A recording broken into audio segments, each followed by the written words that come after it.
Yes, sir, baby. It's Mr. On the Radar Radio, Mr. Step In, Step Out, Don't Get Stepped On, Gabe P. Checking in with my brother, Bootleg Kev. Make sure you tap in with my boy. He's showing love. He's holding it down. You already know what it is.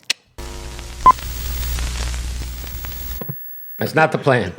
Yep, we good. Bootleg Kev podcast, special guest in here on the Radar's own. Gabe. My guy Gabe is here. Yes, sir. My guy. Pleasure to be here, man. Nice to meet you, brother. First of all, nice to finally get up with you, man. I was telling you, we met real quick at the BET Media House this weekend. Yeah. But I'm gonna give you your flowers because the No Jumper interview that you had did with Adam like a long time ago. Well, not it was like a year ago, like right? a year and a half Like ago. a year and a half ago. Yeah. I really like watched and dissected that interview so much because a lot of the stuff that you were going through with this podcast is like I felt like I was also going through at the times with On the Radar. You know, being affiliated with a radio station, but your podcast not entirely being affiliated with the station, and you know, just having that like synergy and a lot of the things you said in that like kind of really helped me and kind of like my thought process of like, okay, this is how I should move with On the Radar going forward too. So I want to thank you for that. All good, man. So for people who don't know, so your roots are in radio. Yes, my roots are in radio. I started off at St. John's in Queens with along with Nyla, who's also on Power. Angie Martinez came to the radio station for her book tour. Me and her both interviewed her, and then the rest is like pretty much history. Angie picked us up. Like took a liking to you guys. Yeah. Okay. Angie took a liking to us. She literally just picked us up out of the radio station and then brought us to Power 105. And then I was an intern at Power 105 for the rest of my college career until like pretty much right before I graduated. And then I took a full-time position as like I ran all their social media. So I took a full-time position before I graduated to stay in the building. So you were the social guy. I was a at social the station officially. I was a social guy at the station before anything. So I ran the social media up until last August when I left because, you know, the show was doing what it was doing. Yeah, everything was going what it was doing. And then you were weren't you doing like something with Charlemagne, a Marvel podcast? Yeah, we had a few episodes. You guys didn't do too many episodes. We did like 17. We did like 17. We did like shit, that's a lot. Yeah, we did like 17. It was called Comic Kings, and it was just that like had spawned out of when I was an intern. Charlemagne and I would just talk about like the different comic book movies that we were watching.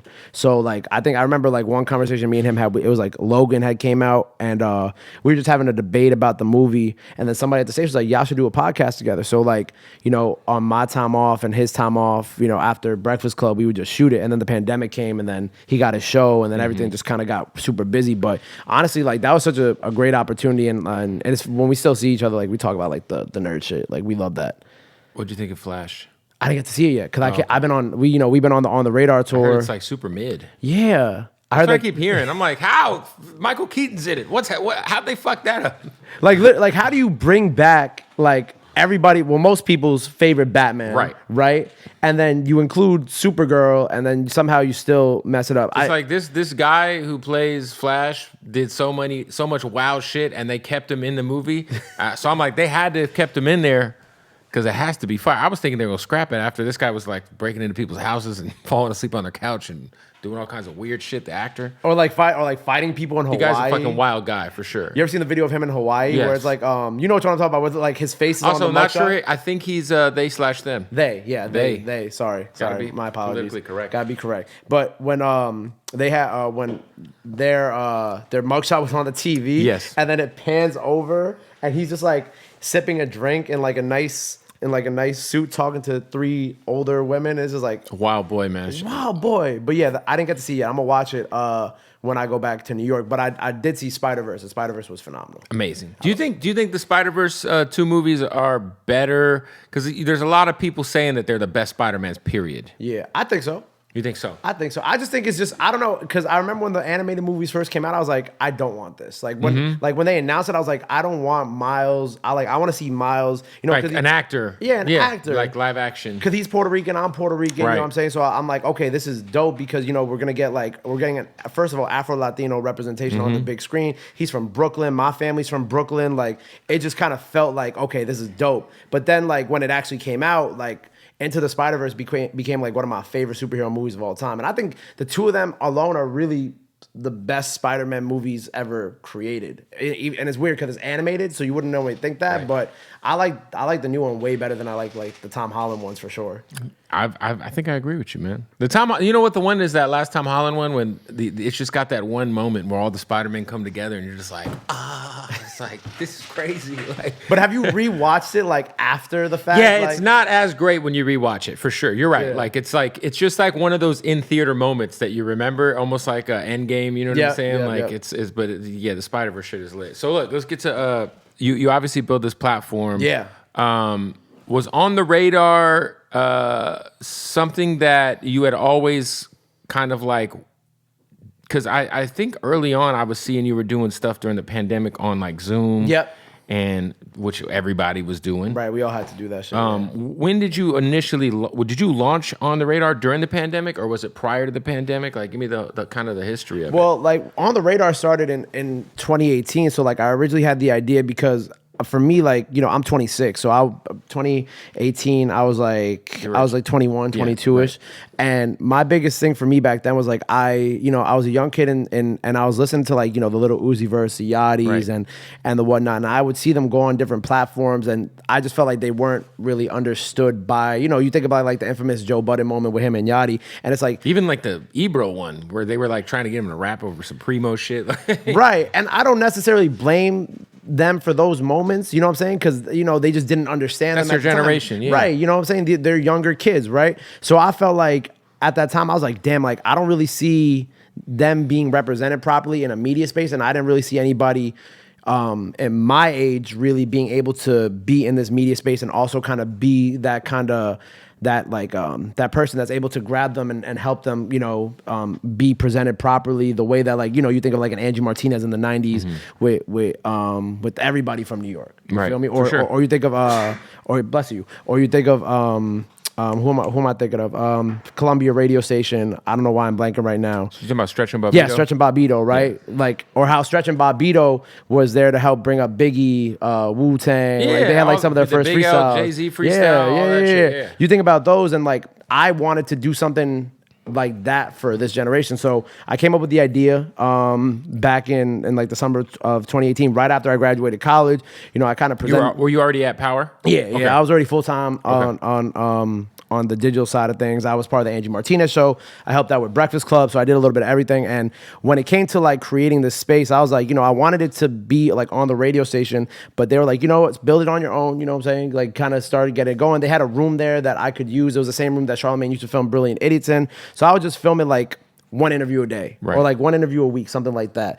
And it was just, I was finding anybody and everybody I can interview, just trying to start building my connections. So I was doing that for a while, and then I started making more younger friends in the industry, and that's how I ended up getting up. Some bigger artists started getting a little more recognition in New York, and then the pandemic came, and like right before the pandemic, I did this interview with Bankroll Freddie, and like that was kind of like my biggest interview at the time. It had like, I think it had like 20,000 views, like Right. in like a week or whatever, which was like a lot for me at the time. Right.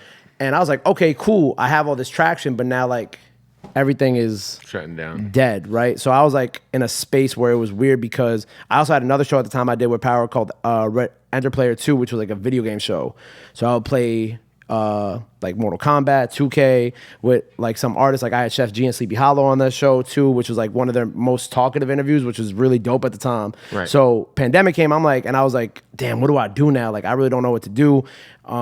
The Zoom interviews came around, and then like I kind of got out of this like, you know, depressive state that I was in, not knowing where to go with my show, just having to do the social media stuff every single day, which was like, it was fine, but it's like, it's not what I love to do. Right. And I just started doing like 2 to 3 Zoom interviews like every day. Like I was just like, you know what, anybody and everybody who I can connect with in any place in the world, I'm gonna figure it out. So I was doing interviews with people like some Afrobeat artists. Like I did Stoneboy very early on in my career, and then I was doing like people from like the Carolinas, Florida, like literally anybody that I could do a Zoom interview with. And then it kind of came to a point where it was like I figured out this rhythm with the content. I'm like, okay, I think I know what I'm doing now. And we started, you know, getting out of the pandemic. And I was like, you know, I want to do live interviews. So I started doing those again. And I came up with I had always had this idea for freestyles on the show. And I had done them kind of ghetto before. Like I would have my laptop literally sitting right here, plug the headphones into the laptop, and then I would put the volume all the way up, let them rap. And then in post-production, I would try to hear where the beat started, and I would try to match it up. That's fucking crazy. Super ghetto, right? Yeah. But it worked. I only had like 1 or 2 that I couldn't put out because of that. So we had that done. And then I found this spot. Well, Because you guys had freestyles where they weren't wearing headphones sometimes, right? Am I tripping? no, we always have. Okay, maybe I'm tripping. I just saw somebody freestyling. There was no headphones on, and I was like, On my show? no, somebody shit. I was like, what is going on here? They don't have headphones on. Where are they hearing the beat? Like, Actually, okay, there was one. We had like some ciphers. Like we did a Christmas cipher. We called it the Christmas in Harlem cipher. no, I remember seeing that. You guys had like a fucking 78 people rapping. Yeah, we had like 16 people rapping. That was a really dope moment too. But that we had like a speaker outside, and they could hear it. Same with the ladies' night that we just did in Atlanta. That one had an external speaker that they could hear the beat played off of instead And of then headphones. you would just handle the. Yeah, my producer Rob is like a magician with that. I don't even know how he does it, but he finesses it. But we started doing the freestyles like kind of shortly after, like I kind of caught the wave of the drill scene. Like I had caught, K-Flock, B-Love, and Dougie B. I did their first interview together. I did Dusty Locane, Busy Banks around that time. And then I was like, all right, I got this motion doing these interviews. What else The can Bobby we do? Fischer guys. Yeah, Bobby Fit. Shout out Bobby, man. Shout out Bobby, bro. But yeah, so then like I found this spot called HMD Studios out in Brooklyn, which is sadly closing its doors really soon. But that's kind of where we started doing the freestyles. And I just like I had my producer Rob, who I mentioned at the time, and I'm like, bro, we're doing all these interviews with like these dope up and coming artists. I'm like, can we do freestyles here?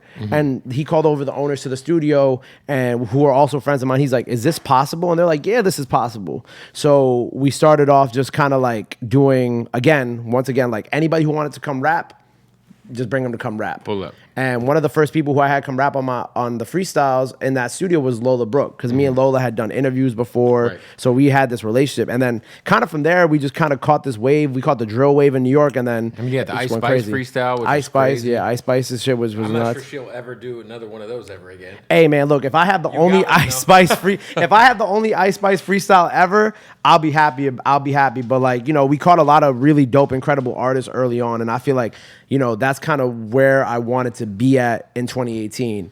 It took a bit of time, but like, I feel like a lot of young people in this industry don't always realize how long things take. And then to you really get done. guys, so when we started doing freestyles for the podcast, we kind of started the same way, I think, because we were thinking of the monetization route. So I would have my producer, Tony Chalk, just give me a beat that was original, that wouldn't get flagged. So a lot of your guys' beats are from producers that's not like they're freestyling over like Pound Town. You know what I'm saying? Like it's original instrumentals, right? Some cases, yeah. I mean, I kind of like to give the artist a free range to do what they want.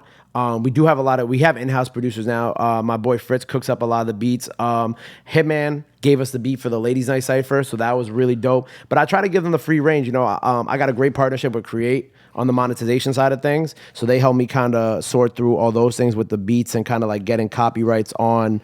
Because you guys are you guys putting all the freestyles on like Spotify and all that shit? Not all of them, Yeah. but we have a lot. Like we put out like what 115 already this year. 115 already this year. So we have we have a pretty big catalog that we just dropped this year alone.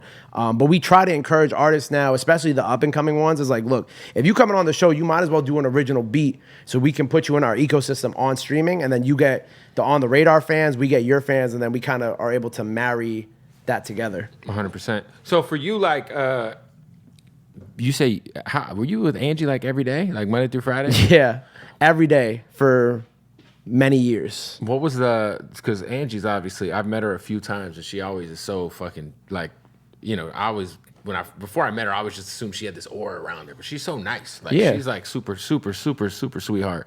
What was for you being around the voice of New York? What'd you learn, man? What'd you take away? The one thing, I'm sure you learned a million things, but I'm sure, is there one or two things that you kind of apply to what you're doing right now? I feel like the one thing that I always tell people I took away from being around Angie was like how important relationships are in this industry, right? And I learned this with Angie when I was working her digital side. Like, like if I'm trying to think of it, like let's say like I worked the 6ix9ine interview for an example, right? Like I would think about like, I thought from a young person's perspective, I'm like, what headline could we put this on YouTube that will get the most clicks? And then Angie would always reiterate to me, it's not about always what's going to get you the most clicks, but like or like what's going to be messy or what's this, but she's like, you got to remember that like building relationships over time is important. She's like, you don't want to just go right for the clickbait stuff and then you burn a bridge with somebody. Right. And as I got older, I started realizing how important that is, because a lot of the media now, oftentimes people want to go right for clickbaity headlines, this sure. and that. But then those same YouTube pages or whatever, like they don't think about like the long-term implications of that. You kind of burn bridges, or you burn relationships. And I just, I remember I was at a party, I think it was like Angie and Angela Yee's like day off, I think that's what they called it. And it was like in the wintertime, it was around their birthdays. And I remember just seeing like everybody in the room with them. Like I saw like Joe and a bunch of other like people who've just been around them for X amount of years. And I'm like, you think about the relationships that they built over these periods of time and how they wouldn't be around now if they had like that clickbait mentality, like, oh, I got to ask them some crazy shit just to get, 100K views. Because sometimes those 100K views ain't worth the relationship being broken. I tell Ars all the time, like, I'd rather mess with y'all for like 5 to 10 years and us do this a million times than me just get 100K views off of you one time and then now we beefing and we don't like each other no more. Yeah, I've had that. I just went on back on Fig, man, and fucking whoever T-Rose guy is fucking mislabeled some clip. And I had to hit him like, bro, this wasn't said. Like, what is that? Yeah. He's like, bro, my bad. Let me fix it. But I think there's definitely for you. I feel like you don't do messy shit, which is important, Yeah. And we try not to do messy shit over here. I mean, we just interviewed Krishan Rock and Blueface, or not Krishan Rock. Blueface and his baby moms. Jaden Alexis. Yeah. I was watching that before I came here. That was messy for sure. That was definitely messy. But that's not you trying to be messy. Like, you're just doing the interview. Like, it's like, you're not the messy one in this case. You're just asking questions that people want to know. For sure. And it's not like you're not purposely, like. I mean, at the end of the day, like, it's an interesting convetation. Like, right. We're the first interview to do both of them together, and like, people are interested in them, No matter how many times I mute Blueface's name from my timeline, somehow him and Krishan always pop back up. It will always pop up, man. So what do you kind of remember, like, what video for you kind of made you realize, like, oh, there's something here that like I can leave high. I was about to say Hot 97. Damn. Sorry, Thea. Sorry, Thea.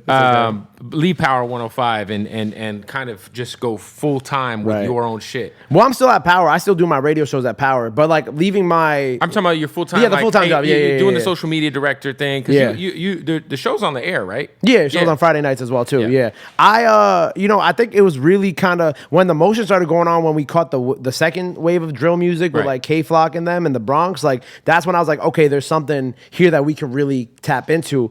And then it was just kind of like over time, like the reason why I had to leave that position, it was just like, I caught myself at times being like, I don't care about this as much as I care about On the Radar. Mm-hmm. You know what I'm saying? Like I wasn't in like the most like financially stable place where I was like, okay, like I could do On the Radar full time, but like it was getting to the point where my brain couldn't handle doing this other job and doing On the Radar. And it kind of like felt like to the point where it's like, not that it didn't feel like I was wasting my time doing that position, but it felt like that energy that I'm doing the energy I was given that job, if I put it into On the Radar, I could go, and everybody at Power was very supportive of that decision. Like they were like, look, man, like you have something special, I think you should take the chance on it. And then it was just like, we went with it and we caught that drill wave early. We caught like you said, the Ice Spices, the D Things. You had the 4-1 guy. You had Jen and Kyle up here. Yeah, that freestyle for y'all was crazy big. 16M. Yeah, wild. 16M. That shit's crazy. Yeah, but and that's on. Isn't that on DSPs?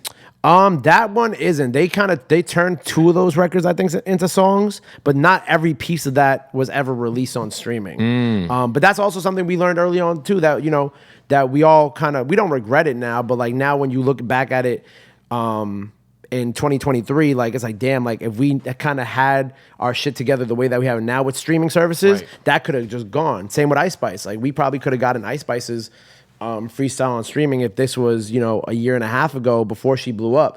But I think that's all part of the learning process. I wish I could have had these on streaming. I wish I could have had these records under my name. But you never know, man. Like, like you said, like you gotta learn as you go, brother. Like this shit there's no roadmap to this shit. So gotta stop the interview to tell you about our good folks at Odd Socks, baby. Yeah. Shout out to Odd Socks. Now this is what I love about Odd Socks. One, they're family. We love them. But also, they have the most comfortable socks in the fucking world, all right? Now, look, they got the craziest licenses. You see the Jolly Rancher. These are actually fly as fuck. Some Doritos socks. They got the WWE license, which is just my absolute favorite. And then, personally, my favorite is the Odd Socks Basics. Now, these are just the basic socks. Now, these are in my bag because I'm taking these. I love these Odd Socks Basics. These are literally the most comfortable socks in the world. All right, these are just the plain guys, all right? Also, they got the Scarface. They got the Godfather. And they have underwear.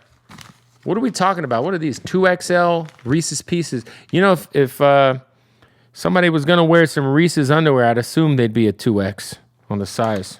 You know, shout out to the Ghostbusters. Look, so much going on at Odd Socks. What you got to do is go to oddsocksofficial.com, use that promo code BOOTLEG, and you will save 20% off at checkout, all right? It don't matter what you're into. They got all the licenses, Coca-Cola. You could be a Pepsi guy instead. They got both. You know what I'm saying? You're into maybe some anime. They got all the anime licenses. They got Naruto. They also got, they just rolled out the new Power Rangers, Transformers, all that. Oddsocksofficial.com. Use the promo code BOOTLEG. Save 20% off right now. Oh, my goodness. Let me tell you something. The best part about my bookie is not only is it the best sports book, period. I mean, look, we're in the middle of baseball season, and baseball season is big money season. If you are a gambler, you know baseball is where you get the shmoney, all right? Not only that, but they got the full-fledged casino going on, all right? I'm telling you, last night I'm on my bookie. I'm playing roulette with a lady. I'm looking at the lady. She's on video. She's rolling the wheel. It's a movie, all right? They got blackjack. They got whatever you're into. Blackjack, craps, man, all kinds of slots. Some of these slot games are so fun, all right? Listen, everything you want, all on one site, mybookie.ag. This is the best part. When you sign up with our promo code BOOTLEG, not only do you help us out, but you help yourself out because you're going to get that first deposit bonus. Money to gamble with immediately, free, once you sign up, mybookie.ag. Use the promo code BOOTLEG. Get the first deposit bonus right now. Let's get back into the interview. The drill shit is so like, it feels like from like a guy who lives in LA. Because I've gone out there. We hung out with Dusty. We hung out with who else were we with? Grand Suno. Bunch of those guys. Yeah. But obviously the rep is a very violent, divisive genre of music, right? Have you ever got wrapped up in any of the fucking, just because I'm sure you got to kind of play friends with everybody, right? Yeah, of course. Is it because? And do you think it's a lot of it's overstated? Well, I got a few opinions on that. Well, like the one thing I got caught up in was like when there was like a point where I was like, all right, like y'all doing too much like dissing on my show. Like I'm not trying to do all this, right? Right. So I had like made a statement where that I caught a lot of flack for from people. This like a year ago, where I was like, look, I think I remember that. You said like can't come diss anybody on my show. No more right? name dropping. Right. And if you do name drop, it's gonna get X'd out, right? Because I'm not trying to deal with. You want to add to that, right? I'm not trying to add to that. I'm not trying to politic with that. But I still want to support y'all because I believe in a lot of them. Right. You feel me? And I caught a lot of flack for that. But over time, like like anything, you just ride out the wave and it's cool. You know what I'm saying? Mm-hmm. Like nobody really is like upset by that anymore. They're like, oh, why can't I do that? Why can't I do that? I'm like, I'm not gonna let you use my platform as a way to like go at your ops. Right, like, right. There's other platforms that you could go do that on. Go do that on that platform. Mm-hmm. This is like, if you want to create like the like the perfect cornerstone hip hop platform, like I don't want it to be known for that. Right. So like that part. But I feel like, when it comes to like the music itself is like these kids, like this is what they really live in. And I feel like I think Rob Markman had also said on like Rotation Roundtable, the show that I do on Amazon. Mm-hmm. He was like, look, man, he's like, if you really listening to a lot of like, gangster rap lyrics from like 90s, early 2000s, like if you listen to like the Locks, like they saying some of the same shit that these kids are saying, they just saying it differently. Like definitely now it's more like, I feel like it's more detailed. For sure. But also it's not that far from what we've already gotten in the past. Mm-hmm. You feel me? And again, like these kids, like this is their real life situations. And it just feels more, like you said, not only the detail aspect of it, but we also like back then we didn't have social media. So like motherfuckers were going live on people's blocks and like, it just feels like now it's like, damn, these guys are really doing some shit on the internet, then going and rapping about it, then getting arrested for it, and then getting sentenced. Like, No, it's definitely dumb. Yeah. Like it's definitely dumb how they put everything on the internet. Right. But I'd be thinking about like if the internet was around back then, like it'd be a wild place because then you had the hip hop police back then, and I'm sure there's hip hop police now, but Yeah. back then it was like there was like a whole task force. Like, right. I was even just watching this video on the way here. It was like 50 Cent. I forgot at what BET Awards it was, but it was like, you know, they're like 50 was a wild boy. Like he didn't rap the whole first verse of his song, walked around the arena waiting to see if any of his like ops or whoever would do something. And like, you know, and they were like, and what was the caption was like, oh, the BET Awards need to start bringing rappers back to the BET Awards who beef with each other. You know what I'm saying? Nah. And I was like, first of all, terrible idea. Terrible idea. But at the same time, it's like, but I think about it, I'm like, okay, that was 50 back then. Now, and that's without the internet. Right. So imagine if like that would have been all over academics and Shade Room and right. So yeah. it's like it's not that much, you know, when people criticize or, you know, the last generation criticizes this generation for what they do, I think it's just like you gotta look in the mirror and be like, look, if social media was around when you guys were outside doing what y'all was doing, is like it wouldn't really be that different. We're all human at the end of the day. Like, I wouldn't be surprised if back then you would see like somebody on IG Live talking, like. Oh no, if the internet was not around, so it's like it's different, bro. It's like shit. When 50 first came out, I'm not even sure MySpace was popping like that. Definitely not. But it's like, yeah, it's different world. Everything's online, and then also the pressure of like having to not look like a bitch because you're on the internet comes into people reacting. Maybe if they wouldn't have reacted had they not realized that the whole world would see how they would react. You know what I'm saying? Right. But what I'd be telling them too, I'd be like, look, like sometimes like with the music that y'all make is like you have to remember that the music that you make, like it's not just people if we're talking strictly from a New York drill perspective, it's like it's not even just like the music. People in New York aren't just seeing this. Like people all around the country are seeing this, and like that affects your money at the end of the day too, because someone from, you know, you're talking from like a West Coast perspective, if you hear them talking crazy, dissing X, Y, and Z, it's like, and you're a promoter or you're a showbook or whatever, you're Live Nation, it's like, I don't know if I want to book these well, kids. even like the Rolling Loud shit, like guys was getting, like they were getting banned from Rolling Loud. Right, Ron Suno, Shy K, 22Gs, I think Dougie B too, and like, it's like, I'm like, some of this stuff, and Ron Suno didn't, I don't know why they did that to Ron Suno, but like, all this stuff can affect your money at the end of the day and your longevity. Mm-hmm. So like, let's say you have like the biggest diss record in the world, great. But like, are you worth a liability for me to book you? Yeah, at what cost? Like, right. like it got you lit. Amazing, congratulations. I think that's great for you. But like, at what cost does it then affect the rest of your money now? Because now people for the rest of time will be like, I don't know, because they a liability. Because you know, I don't want him coming to LA, and then the people that they're talking about move to LA too, and then now the people they're talking about are trying to get somebody to come to the show. Look, if you think about the nationally biggest people, obviously Pop Smoke, rest in peace. Rest in peace, Pop. But of course, pivoted into, and he didn't even get to see the success of his pivots sonically. Fabio Foreign, you know, doing a record with Alicia and like not necessarily leaning on that shit. And then even like, I mean, Ice Spice is rapping over drill shit. You know what I'm saying? Like, yeah, she's a pop star. It's kind of crazy.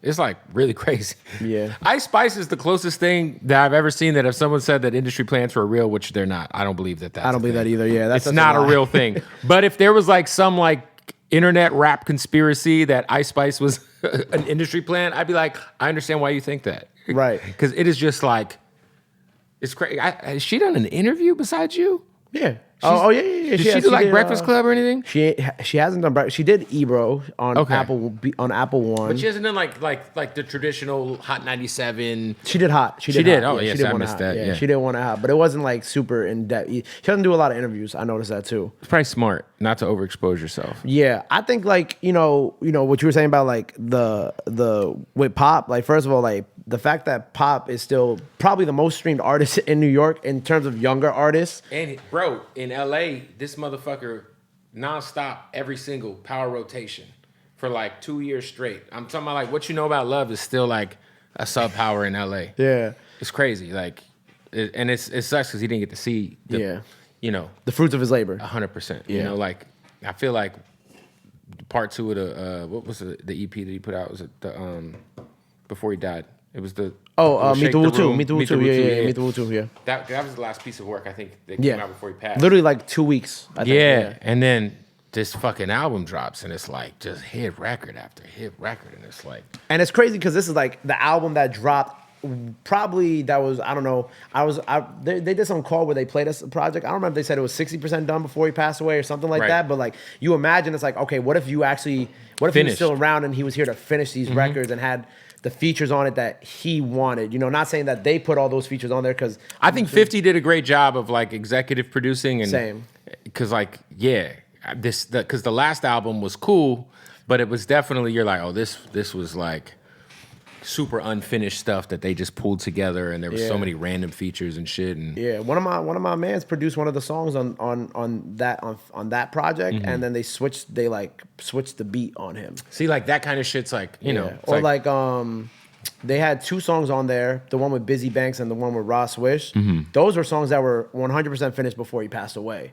100% finished. And they I changed believe. them? No, they let him on. kept there. him, But okay. you could tell, like when you listen to the project, you can kind of tell what records were there before he passed away versus what was kind of Frankenstein together after the fact. And like that sucks to me. Like, and I heard stories of like his friends' verses getting taken away from them and stuff like that. Like, and I don't like shit like that. Cause I'm like, look, like he was trying to put his like Pop was always about putting his people on. Right. Like if you watch all these interviews with him, especially the Angie interview, he talked about Chef, he talked about Sleepy, I think he talked about Busy in there, he talked about Ross Swish.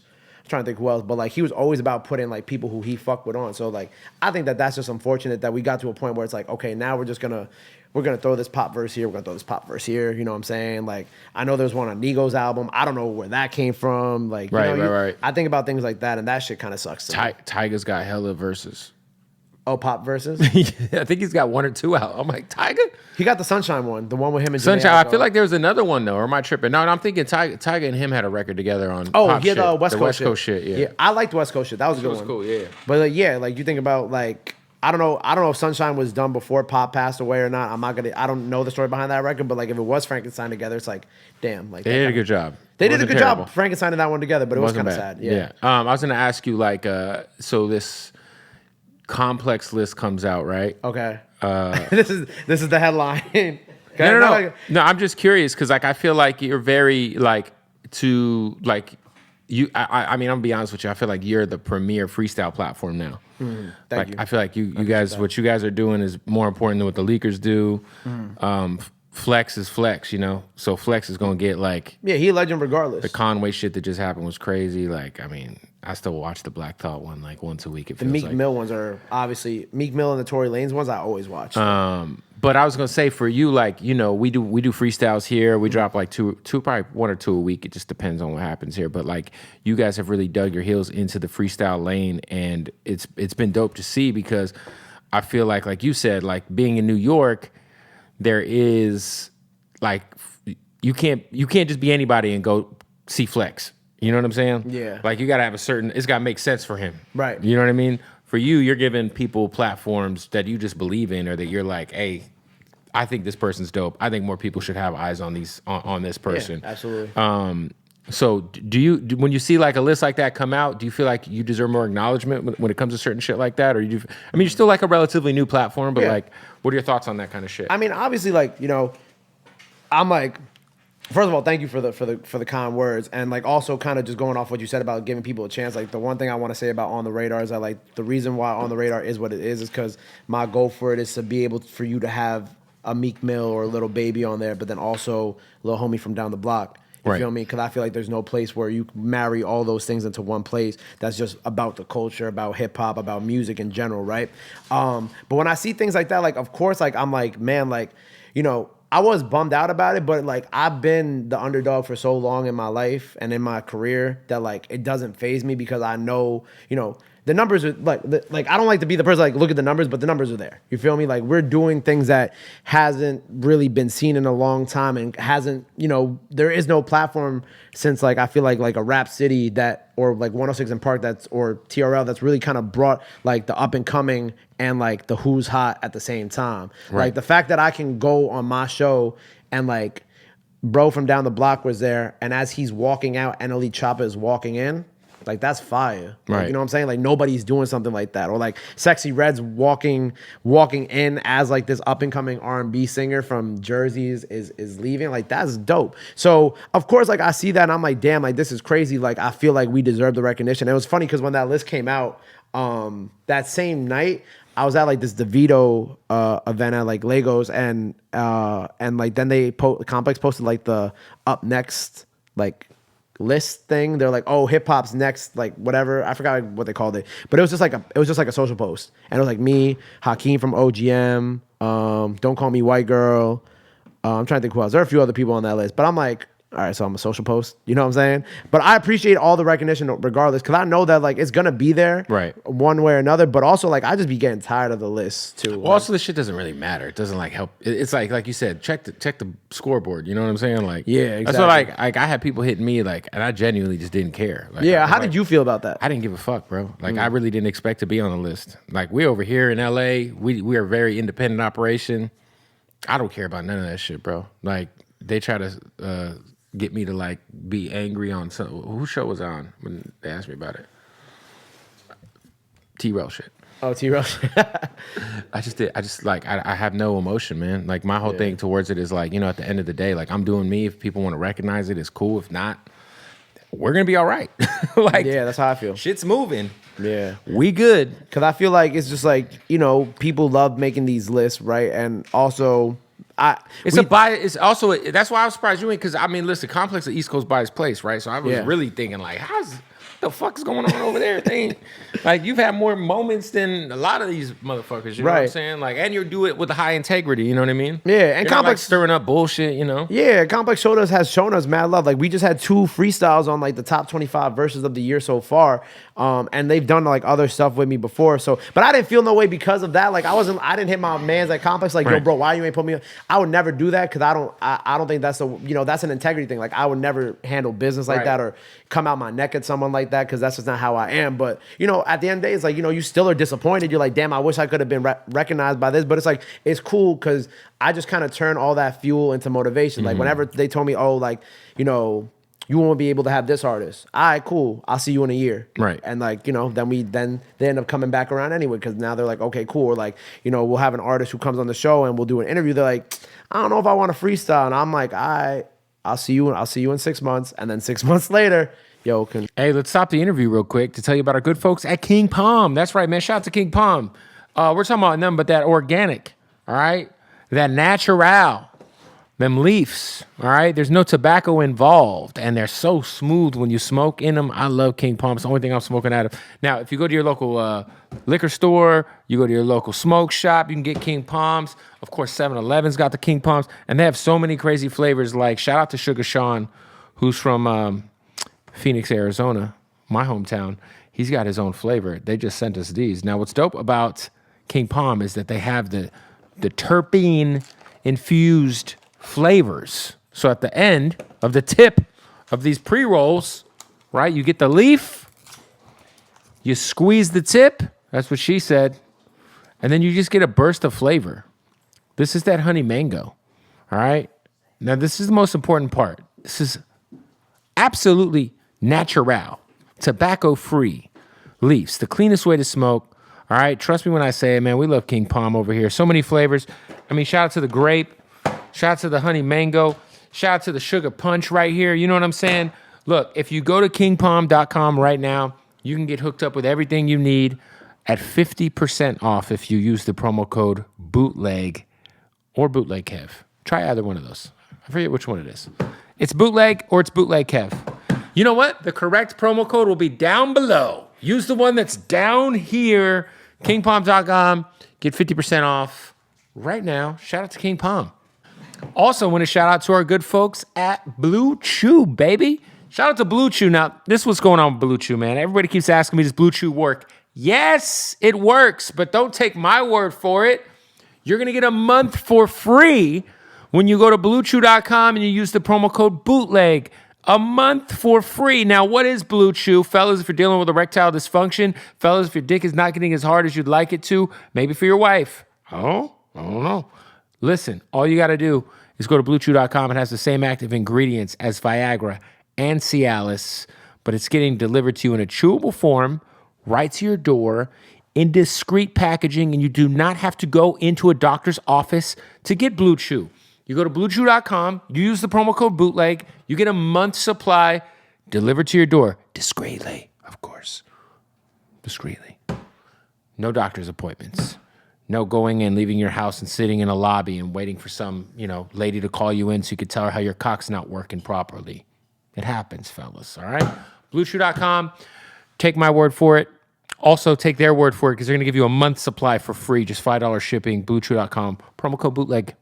Let's get back to the interview.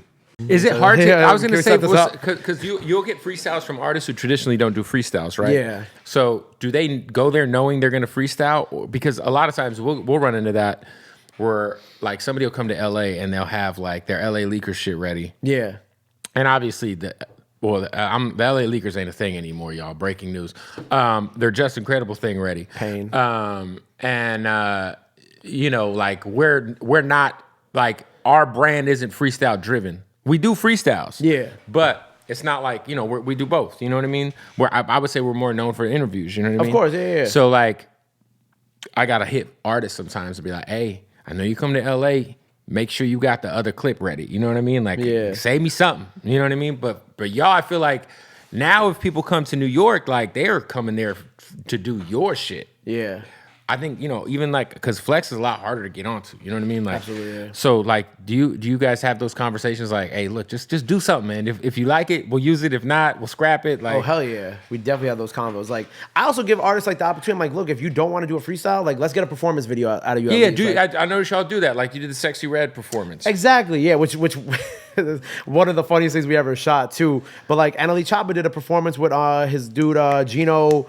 That's 2 times, 4 times. I'm sorry if I say that wrong, bro. I'm sorry. But like he did a performance off the deluxe off of Cottonwood too, which is totally cool because it still went crazy regardless because at the end of the day, not a lot of people knew that song. So a lot of people in the comments were like, oh, this is a fire freestyle, fire. Even though people don't know how to read too, by the way. It's like it says performance at the bottom, but regardless. But I just try to get something out of that. I'm like, look, if you don't like it, maybe come do a lip sync of like a song that you have on the project. Like something. Let's just do something. You know what I'm saying? Because I like maximizing content. Like you're there for an hour. It's like a 20, 30-minute interview sometimes, depending how talkative you are. And then, then if you do a lip sync, it takes like 10 minutes, not even to get that done. But most people already know. Like, if I had $1, bro, for like how many freestyles we haven't released too, or like, haven't come out, like, I'd be rich by now. What is don't tell me who did it, but what was because we've had some very long freestyle sessions where motherfuckers will take like 30 takes. Oh yeah, okay. Where it's like crazy. Yeah. Like I think there was like one time we had someone who was in here for like an hour and I literally was like, look, man, I got shit to do. So this is your final go. And they got it. What was the longest you had to wait for someone to nail their shit? Why are you laughing, bro? I hear you in the back. Say a name? No, I'm not gonna say no name. I'm not No, gonna. don't say the name. I'm not gonna say no name. No, don't say the name. Yeah, I'm not. You know me. I'm not gonna do that. But it was actually within the last 6 months. There was one that we stop laughing, yo. We was there. They came a month ago, maybe. No, it was more than a month ago. We were there at 9 p.m. When'd you leave? I left at like 12. Jesus. Shit went though. I ain't gonna lie. Shit still went. But like, So I'm about to say, if that's the case, you got to be like, yo, if we get this right, it's gonna do well for us. Yeah. No, there's that happens a lot though. It's like me and Rob will like look at each other and like we both have that like look on our face where like we want to go home, but like we both like are like very well aware that's like, look, if we get this done, this shit is gonna go. Right. And if they tell us they don't want it out, they're never coming back. You know what I'm saying? Like, bro, we spent 3 hours with your ass. Like, We've had that. That's happened a lot to us. Like where artists have like come on and then they'll just be like, they'll do their shit, right? And like, let's say we drop it like a month or two later, whatever it is, right? And then they'll be like, oh, I don't like this anymore. And then they're like, I want to come redo it. I'm like, no, like, that's happened, yeah. Yeah, because it's like, I'm like, if you got it, you're gonna have to wait like. I had 3-4 somebody months. ask to redo an interview after it was like a 2 hour long interview, and I didn't like the way it came off in that. Let me redo that. A 2-hour long interview is crazy, by the way, for them to ask to redo it. It's someone that we're very close friends with. He was bald. I can't wait for you to tell me after. But do you let them? Would you let people come back after that, or do you be like, nah, don't come back no more? Freddie Gibbs, one of my best friends. Oh, it's Freddie Gibbs. We did an interview, and he was like, hey man, can we just redo the whole interview? And I was like, bro. Did you drop it as like? No, I had to cut out so much, and I get it. He was in a weird place, like, and he just didn't want certain shit in there. By the time, no, it wasn't the one where he was drunk. Okay, No, okay. no. Do you cut up your interviews a lot like that?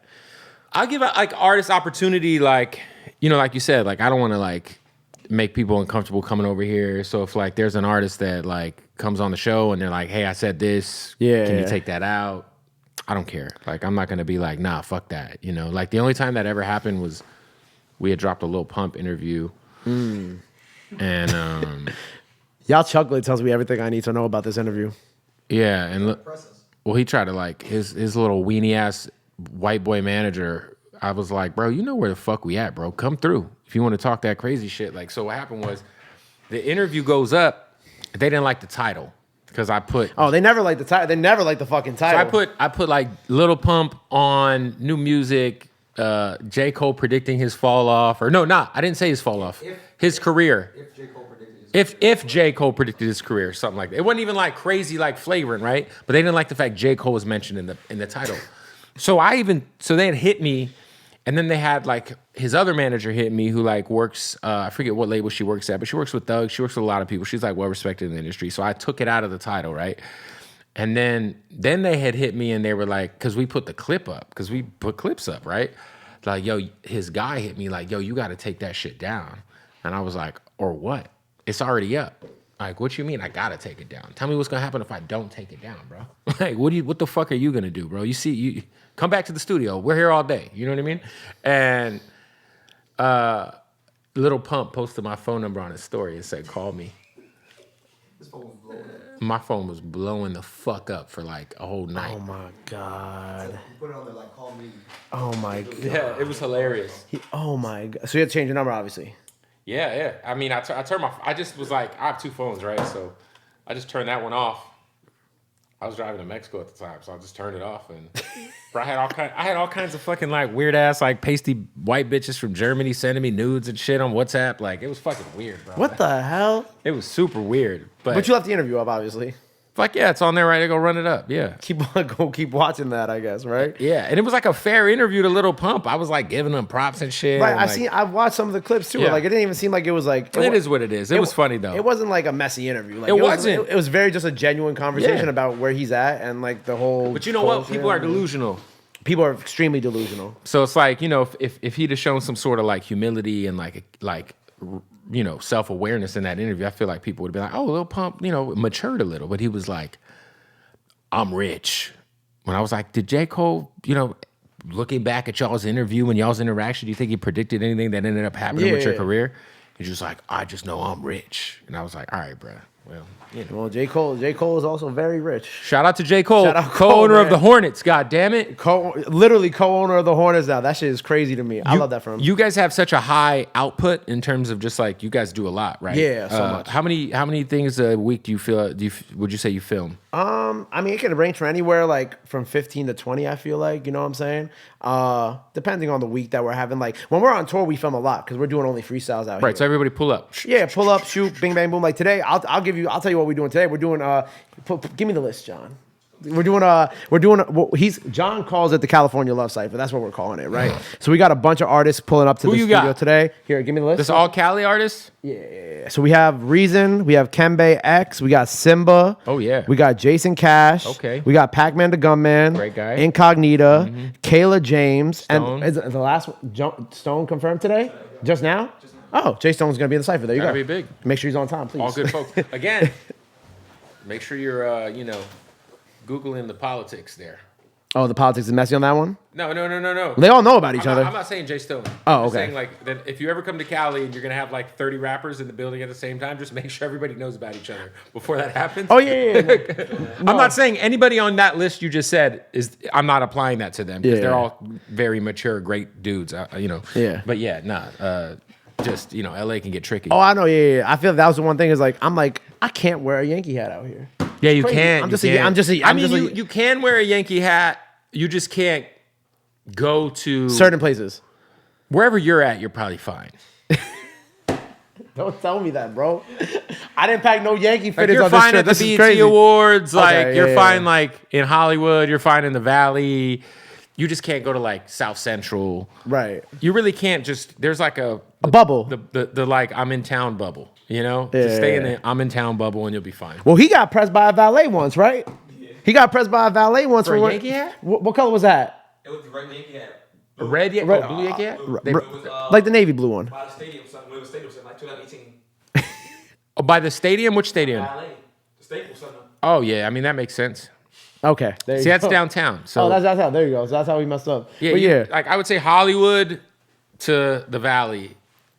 Melrose, Beverly Hills, Hollywood. You'll be good. West Hollywood, but yeah. Once you start getting to that downtown, I'm gonna just leave it at home. yeah. But yeah, like I feel like that's the only downside that I've thought out here. But that's the cipher we shoot today. Also, if you were to, the Rock Nation's a great choice because you can't wear any hat out here. I think there's 2 hats that are safe, That's crazy. but every other hat is something. Right. But I'm a hat guy, right? So I don't give a fuck. I just be, hey man, where you from? Not from here, buddy. What's up? I've never, I got pressed recently, but it wasn't even like I got pressed recently. A very weird set of circumstances, but it wasn't because of the hat I was wearing. It was because I was trying to find a place to piss and I walked down the wrong cul-de-sac. Nah, that no bathroom nearby, where you have no bathroom near you, is mean. It's like, where do I go? Yeah. So what, like, because again, like I said, you guys have so much output. Yeah. How big's the team? What, like how many people you got on the squad that is like helping push everything out? So we got Rob, he's like the main shooter, editor. We got John, he runs the record label, also does like talent relations. Toby, talent relation and sales. She's a monster. She does sales. Yeah, like she Oh, does so like she'll she- like brand deals. So like stuff. she'll hook you up with the Puma deal or whatever. Yeah. She's been bringing a lot of that. We got a lot of dope stuff on the way with that. We got Calvin who does pictures. We got JV who is kind of like he does a little bit of everything, like interning wise. And then we just brought my young guy right here, JC. We met him in New Orleans last week. Is he and we from brought New him to LA. Orleans? Yeah, he's from New Orleans. Oh, check him Say out. what's that? What's up, Wody? What up, Wody? So Did and you meet him at the Rob 49 thing? yeah, pretty much. So and he's dope. He's good. He works hard. So we were like, fuck it, like we're going from NOLA to LA. Let's bring him to LA with us, and let's see what he could do. So we have like about a 5-person team. How many? You did Atlanta. You did New Orleans. Yep. You're in LA. How many cities are you doing on the tour thing? We're doing like 10, but it's definitely gonna keep just going up because like I feel like what I wanted for On the Radar, right? Because we came up under the New York stuff, and obviously I feel like for me at least, I feel like I've done like almost pretty much everything I've wanted to do in New York, right? I'm always gonna be back in New York, always gonna do upcoming New York artists because that's where I'm from, that's home. But like my vision for this show is like I want it to be the biggest music platform in the world. Right. You feel me? So we're also doing Houston, Detroit, we're doing the Bay, we're doing Chicago, we're doing DC, we're doing Miami, we're doing Charlotte, North Carolina. What else am I missing? I think that's pretty much it. And then I think we're gonna work with Sleazy World Go to bring to go to Kansas, yeah, because he wants to bring us out to Kansas, which is dope. Might go to Ohio at some point, and then next year we're gonna go to Montreal. We want to go to Toronto. We want to go do to the Canada run. Yep, want to go do Ghana, Nigeria. We want to do the UK. We want to do London, Spain, France, Italy, Germany. So And I then want you're to doing the all that. DJ set thing now, right? Yeah, and I love house music too. Like, so we kind of are also using that as like a way to pivot and kind of enter in other lanes of music too, because we have hip hop, we have R&B, we got some Spanish music that we've been really pushing out lately. But I want to also, like I said, I want it to be the biggest music platform in the world. So I'm definitely trying to like do DJ sets to kind of like get that European audience too, because they're really into that.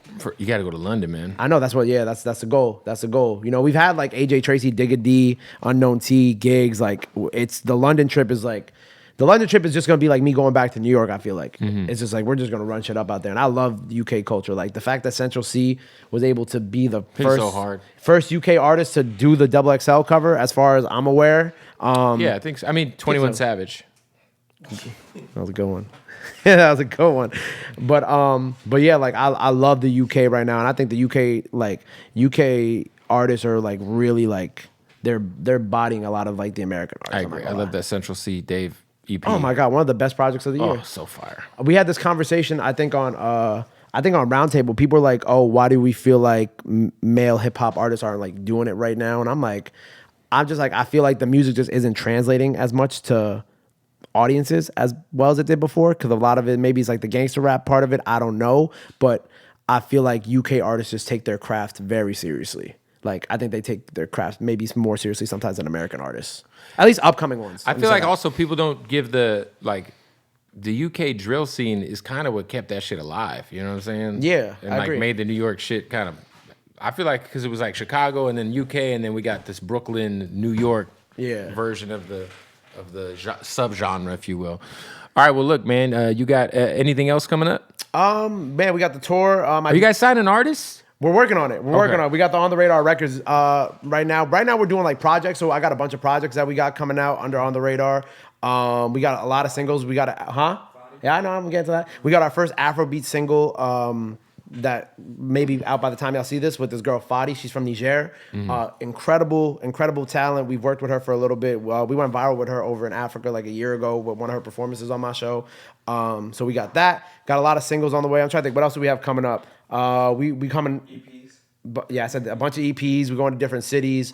And yeah, man, I'm really just trying to bring On the Radar and make On the Radar the biggest and best music platform that this world has ever seen. I seen like, how Americans, how we look at 106 and Park and Rap City and how we think about that and how we idolize those platforms. Like I want On the Radar to be thought about that, but like around the world. Not Yeah, just well, also America. because the TV shit don't matter no more. So it's like, Yeah.